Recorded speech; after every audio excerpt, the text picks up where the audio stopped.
Good morning. सब लोग कैसे हो? आशा करती हूँ आप सभी स्वस्थ हो, सुरक्षित हो और खूब खुश रहें। हर दिन की तरह यही भी आज भी मेरी अभिलाषा है।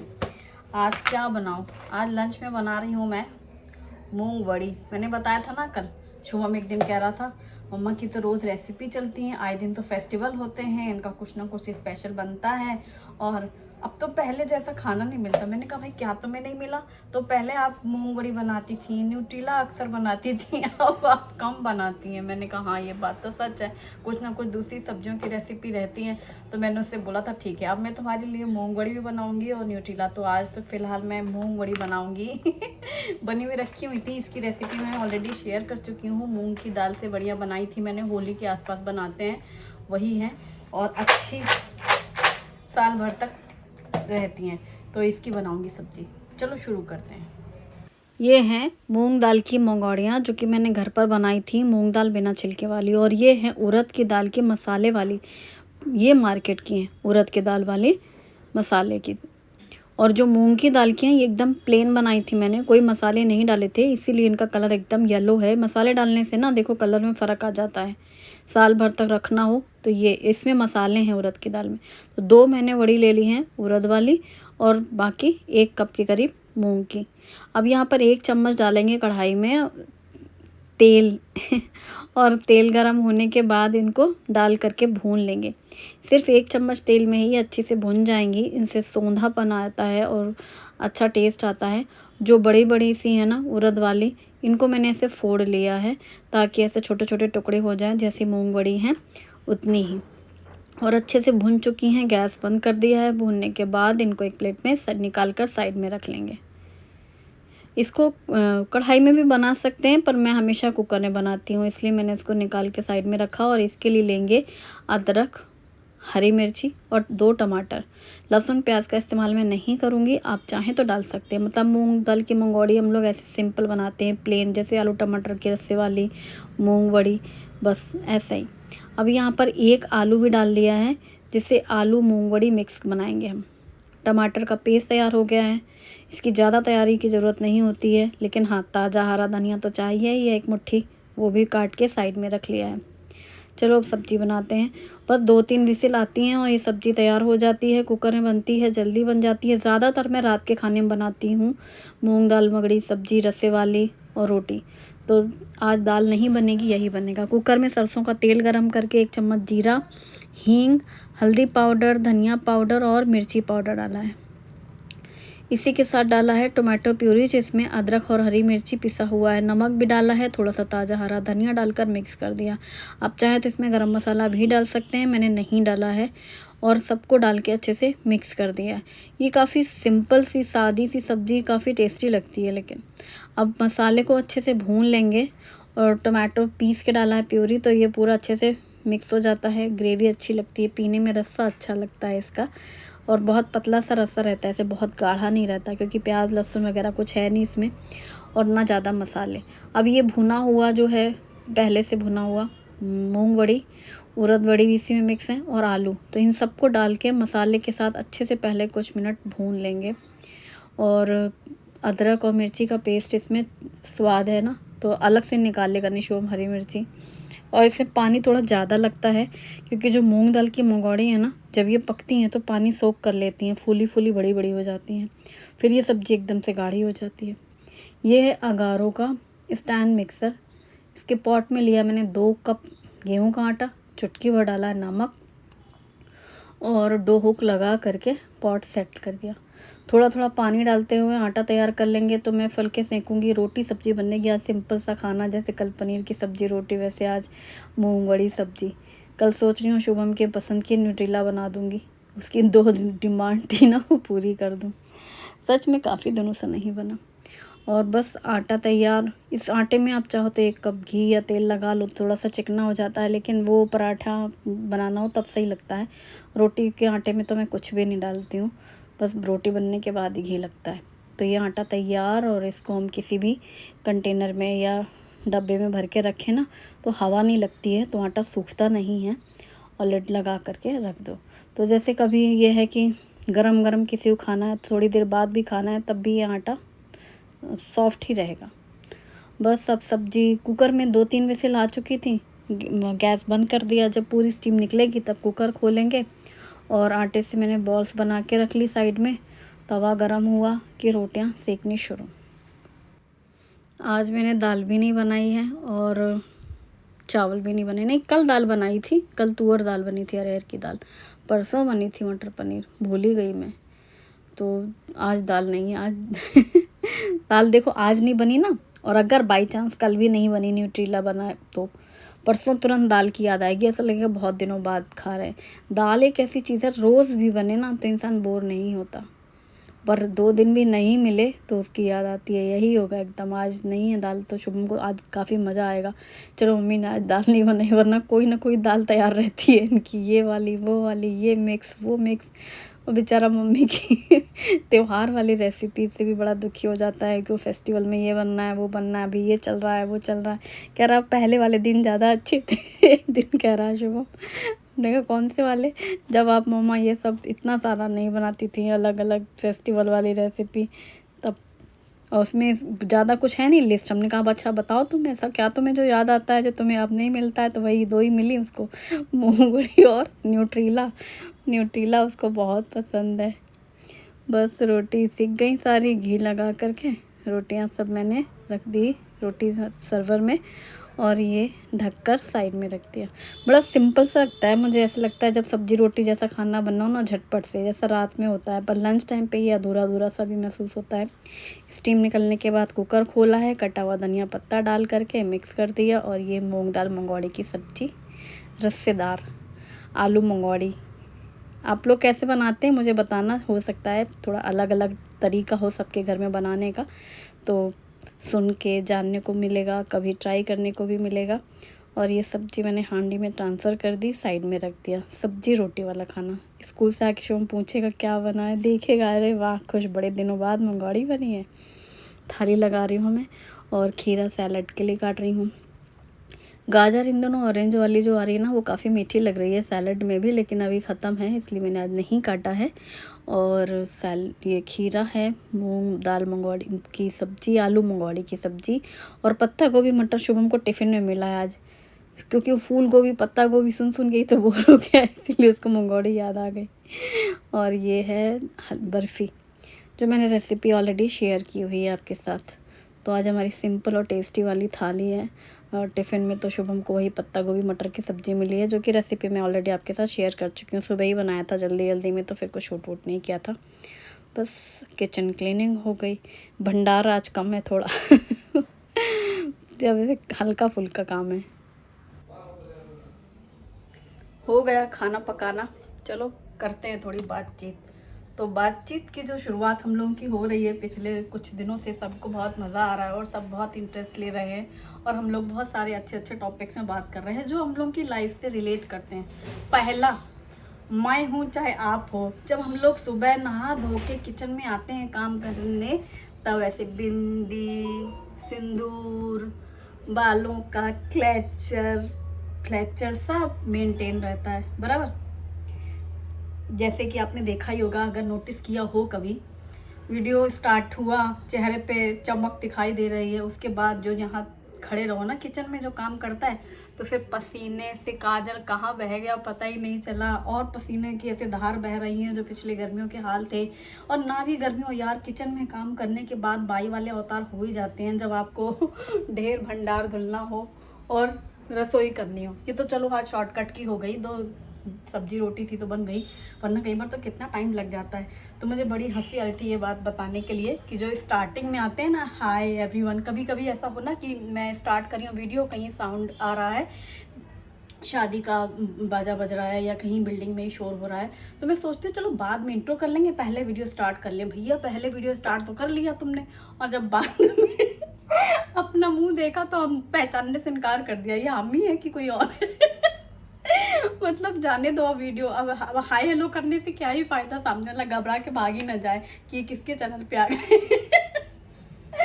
ऐसा भी हो जाता है। चलो अब थोड़े हम लोग बातचीत करते हैं। कल हम लोग ने बहुत सारी बातें की थी, और जिसमें घर में लोगों की आदतों के विषय में काफ़ी चर्चा हुई थी।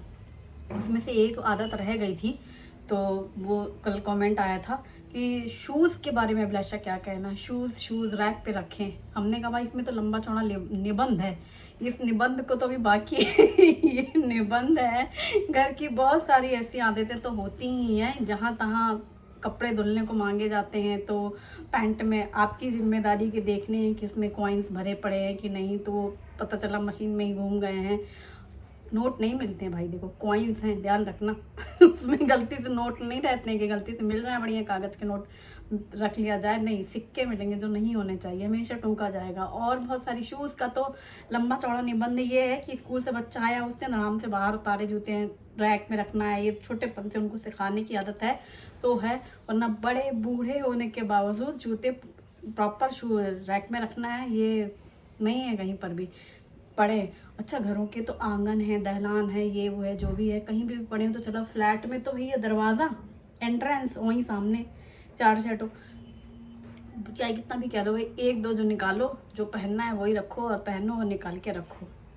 चलो मेन टॉपिक जो हम लोग का था भरोसा, मैं कल बोलने वाली थी पर मैंने सोचा था कि आज बोलूँगी।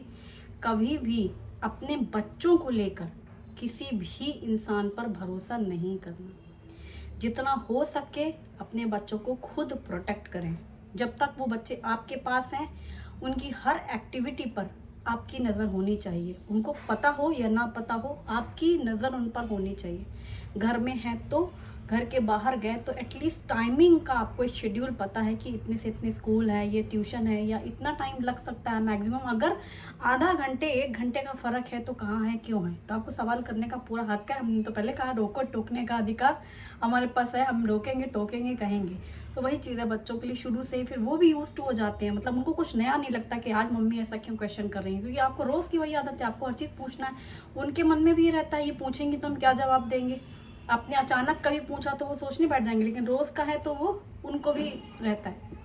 अच्छा तो ये तो चलो हो गया अपने बच्चों पे कि बच्चा, ज़्यादातर हमने देखा है कि एक एज तक आपने उनको संभाल लिया, उसके बाद वो खुद इतने समझदार हो जाते हैं कि फिर दिक्कत नहीं है। एक टाइम होता है जिसमें दूसरे बच्चों को मिसगाइड करते हैं, और बच्चे कई बार सोचते हैं कि हम ये बात घर में बताएंगे तो मम्मी तो तहलका मचा देंगी या गुस्सा हो जाएंगी। उनसे पूछना तो है, हर चीज़ रोक टोक तो करनी है, लेकिन उनके फ्रेंड बनना है, उनके साथ ऐसा रिश्ता रखना है कि कभी कल को कोई उनके साथ कुछ गलत करता है तो वो आपके पास आके बताने से पहले डरे नहीं कि अब क्या होगा, मम्मी तो बहुत गुस्सा हो जाएंगी या पापा बहुत आतंक मचाएंगे। ऐसा उनके मन में बिल्कुल नहीं होना चाहिए। उनको ये एहसास होना चाहिए कि अगर हम मम्मी को बताएंगे तो मम्मी तो मेरी ये प्रॉब्लम ज़रूर सॉल्व कर देंगी, ये चीज़, या पापा को बताएंगे तो इसका तो कोई ना कोई सोल्यूशन ज़रूर होगा। तो बच्चों के साथ रिलेशन अच्छा रखें, किसी दूसरे पर आंख बंद करके भरोसा कभी नहीं करना, खुली आंखों से भी भरोसा मत करना। तुम्हारी आंखों के सामने बैठा है कोई तब भी तुम भरोसा मत करना भाई, वो तुम्हारे सामने बैठा है, तुम्हारे बच्चे के साथ है तो भी तुम्हें भरोसा नहीं रखना, ये तुम्हें मान के चलना है। क्योंकि हो सकता है कई बार हमारी आंख जो पलक झपकती है, पलक झपकते भी लोगों की हरकतें हम पकड़ नहीं सकते। दूसरा ये है कि एक एज तक ना, जब तक बच्चे आपके पास हैं तो आपको ये देखभाल करनी है। मुद्दा ये है जब बच्चे बाहर निकलते हैं, घर से बाहर जाते हैं, तब बहुत दिक्कत है। दिक्कत ये है कि आपको ये सोचना है कि आपके बच्चा जहाँ रह रहा है बाहर में, तब तो देखो टोटली आपसे दूर है। एक तो दूर है, दूर इन अ सेंस डिस्टेंस है, कहीं बाहर ही है। दूसरा ये कि आपकी नज़रों से भी दूर है, आपकी पकड़ से भी दूर है। तो वहाँ पे क्या है, कैसा है, बच्चे के अंदर इस तरीके के आपको रखने हैं रिलेशन कि वो हर एक छोटी बड़ी बात आपको फ़ोन के ज़रिए ही सही आपको बताए कि आज के दिन कुछ अनयूजुअल है, या आज कुछ ऐसा हुआ, आज कुछ नया क्या है, किससे मुलाकात, किससे बात, किसकी कौन सी बात, कौन सी चीज़ से इन्फ्लुएंस हो रहे हैं बच्चे, हर चीज़ की, अच्छी भी खराब भी, जो भी बच्चा आपको बताए, उससे भी आप बच्चों को बहुत दूर रह के भी ऑब्जर्व कर सकते हैं। और दूसरा ना, अपने बच्चे को अगर अपने घर से बाहर निकाला है तो आपको ये पहले से सोच लेना है अपना बजट, कि आपको बच्चे को बाहर रखने की पढ़ाई और उसको जहाँ पे भी रख रहे हैं उसका खर्चा अफोर्ड करना है। बहुत बार होता क्या है, अफोर्ड तो करना ही है, अब आप कहोगे वो तो तभी तो सोचते हैं इंसान बाहर भेजने को। होता क्या है, कई बार लोग सोचते हैं कि बाहर तो रह रहा है बच्चा, पढ़ाई में तो पैसा लग ही रहा है, अगर कोई खानदान भर का कोई रिश्तेदार दूर दराज का रह रहा है उस शहर में तो हमारा बच्चा वहाँ रह लेगा तो हमारा कुछ सॉल्व हो जाएगा। आपको अंदाज़ा भी नहीं है कि वो जो कुछ की बचत होती है उसकी भरपाई आपके बच्चे को कितनी करनी होती है। कभी भी किसी भी रिश्तेदार के घरों में बच्चों को नहीं रखना चाहिए। आपने हमारे ज़माने में मतलब हमारे यहाँ कहाँ होता था, अरे नानी के घर में बच्चे अकेले नहीं रह सकते थे, मम्मी जाए तो जाए बच्चे। सोचो कितना क्लोज रहता था। तब ये रोक टोक तब थी क्योंकि उन्हें ये पता है कि वहाँ पर उनके घर में कौन होगा हमको क्या पता, ये चीज़ होती थी। बहुत क्लोज रिश्ते हैं, बुआ फूफा मामा और जितने भी हैं तामझाम मतलब नाम है जितने भी खानदान भर के, कभी अकेले नहीं भेजना चाहते थे बड़े बुजुर्ग। उनका कारण यही था, उनको पता था कि बाहर हमारा बच्चा हमारी नज़रों से दूर है तो हमें नहीं पता कि सामने वाला कैसा। हमको अपने बच्चे पे भरोसा है लेकिन सामने वाले पे भरोसा नहीं है। और एक एज होती है जिसमें बच्चे, हम हो तुम हो कोई लड़का हो लड़की, सभी इन्फ्लुएंस होते हैं। एक एज होती है कि वो उस समय इंसान को सही गलत अच्छा खराब दिखता नहीं है। और यही चीज़ होती है कि पहले इसीलिए मना किया जाता था और पहले की बातें हम लोग को समझ में आती नहीं थी, अब समझ में आ रही है और क्योंकि अब हमें समझाना अपने बच्चों को, तो इसलिए मैं कह रही हूँ कि अगर आप कहीं बाहर रखें तो बेस्ट है ऑप्शन कि आप किसी हॉस्टल में रखें, हॉस्टल के बारे में जानकारी रखें। और पीजी वगैरह में रखने की एक एज होती है। कई बार बच्चे सोचते हैं कि अरे हॉस्टल में रिस्ट्रिक्शंस बहुत है, रिस्ट्रिक्शंस हैं ये तभी तो सही है, एटलीस्ट तुम्हारे आने जाने की टाइमिंग्स का एक पर्टिकुलर टाइम है। तुम्हें थोड़ा सा तो फियर है कि हमारे वार्डन पूछेंगी कि 9 बजे अटेंडेंस है तो आपको हॉस्टल में रहना है, वापस आना है, कहीं पे भी जाओ। और आप अगर 9 के बाद आप 10 मिनट बाद भी आ रहे हो तो आपको अटेंडेंस में लिखना है कि आप लेट फी भी दे रहे हो। तो थोड़े से मतलब रिस्ट्रिक्शंस रहते हैं, मुझे ऐसा लगता है। गलत तो हॉस्टल वाले बच्चे या बच्चों के साथ या बच्चे भी हो सकते हैं, लेकिन थोड़ा सा रहता है कि अगर आपका बच्चा सही है तो वहाँ पर किसी दूसरे की वजह से कुछ गलतियाँ नहीं हो सकती हैं, ये चीज़ रहती है हॉस्टल में। और जो रिश्ते नातों के बीच जो होती है, एक दिन एक कमेंट भी आया था भाई, एक दिन एक कमेंट आया था जब हम लोगों ने बात की थी यही सब कोलकाता केस के विषय से। फिर जब शुरू हुआ था हम लोगों का कन्वर्सेशन 1 हफ्ते पहले, तो था कि देखो होता तो पहले भी था, तब सोशल मीडिया नहीं था तो इतनी सारी चीज़ें ओपन नहीं होती थी, बच्चों को खबर नहीं लग पाती थी, बड़ों तक कानाफूसी हो जाती थी। पहले दूसरा टाइम था और पहले घर के अंदर, और मतलब यूँ कह लो कि घरों में ही भी होते थे, शोषण होते थे। पर यह है कि तब इतने सोशल मीडिया के थ्रू उजागर नहीं थे, लोग इतना किसी चीज़ को ट्रेंड नहीं करते थे। आज किसी भी टॉपिक को ट्रेंड में ले लो तो उस चीज़ का खुलासा होता है। ना जाने कितनी ऐसी चीज़ें होती हैं जो ट्रेंड में नहीं है, लोगों के द्वारा एक दूसरे के साथ शेयर नहीं हो रही हैं, तो वो चीज़ें दबी कुचली सी हैं। तो बहुत सारी चीज़ों में आज सिर्फ एक लाइन है मेरे मुंह से कहने की कि कभी किसी पे भरोसा मत रखो, अपने बच्चे पे भरोसा रखो। और इसीलिए मुझे ऐसा लगता है कि हॉस्टल में बच्चे ज़्यादा प्रोटेक्ट हैं किसी दूसरे रिलेटिव के घर में रखने से। अच्छा, वो 4 पैसे आपके जाते हैं, आपका बच्चे का फ्यूचर सेफ रहता है, बच्चा आपका सही रहता है और उससे आप हमेशा कम्युनिकेशन बनाए रखो। और किसी के भी घर में भी अगर आपने बाई चांस कोई ऐसी मजबूरी है कि रखा है आपने, कई बार रिश्तों के दबाव की वजह से भी प्रेशर रहता है बच्चों पे, तो बच्चे खुल के बोल नहीं पाते हैं। लेकिन अगर बच्चे की एक्टिविटी आपने ज़रा भी नोटिस की हो, थोड़ा सा भी आपको चेंज महसूस हो, तो अपने बच्चे को हमेशा प्यार से समझाओ कि तुम हमें बताओ और पूरा भरोसा दिलाओ बच्चे को।